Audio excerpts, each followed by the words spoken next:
Just bringing the Secretary of Homeland Security, Alejandro Mayorkas. Secretary Mayorkas, thanks for joining us this morning. You just heard Cecilia describe the situation there at the border, total mayhem. It seems to be getting worse by the day.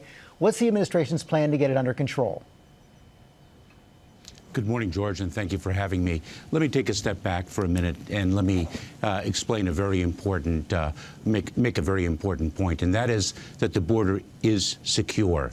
The United States Border Patrol secures the border on behalf of the American people. That's what we do, and we are doing it. In order to keep the American public safe in the time of pandemic, we are expelling families under the CDC's authority. We are expelling single adults, and what we are doing is addressing young children who come to the border to make claims under the humanitarian laws that our country has established years and years ago. And we are building the capacity to address the needs of those children when they arrive, but we are also, and critically, sending an important message that now is not the time to come to the border. And it's an important message, and let me share with you a real-life example why. We encountered at the border 3 young children under the age of 10 without a parent or a legal guardian.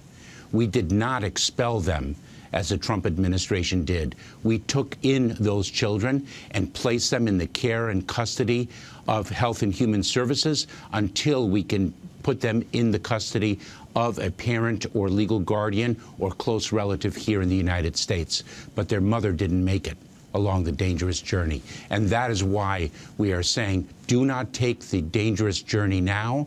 Give us time to build an orderly, safe way to arrive in the United States and make the claims that the law permits you to make. You've been saying don't come now, but that message does not appear to be getting through right now. So many seem to be responding to the president's promise that he would have a more accepting policy towards migrants. And you seem to be stuck in a difficult trap right now. But does the message have to be don't come, period? Well, I think actually we are do not come now.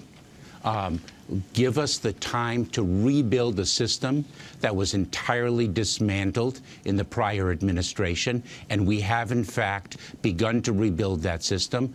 We reinstituted the Central American Minors Program that provides a legal and safe way for children to make their claims here in the United States under the laws that were passed unanimously by Congress many years ago.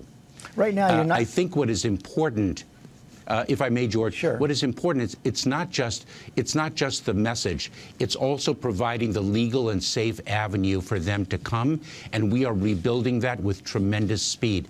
This is what we do.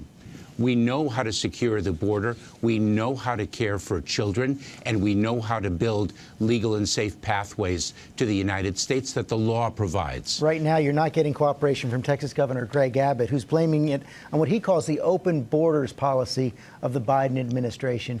Can you get that cooperation now? How do you respond to the governor? We are receiving cooperation from local officials within the state of Texas. Unfortunately, our ability to reimburse those local officials under the FEMA authorities, to reimburse them for the money that they spend in caring for these children was blocked. And we are looking for other solutions to deliver help to those community-based organizations that want to help the children that have taken the dangerous journey. We are working with other states cooperatively, and we are building our own capacity to address the needs of children to make sure that they are cared for. Secretary Mayorkas, thanks for your time this morning. Well, hey there, GMA fans. Robin Roberts here. Thanks for checking out our YouTube channel. Lots of great stuff here. So go on, click the subscribe button right over here to get more of awesome videos and content from GMA every day, anytime. We thank you for watching, and we'll see you in the morning on GMA.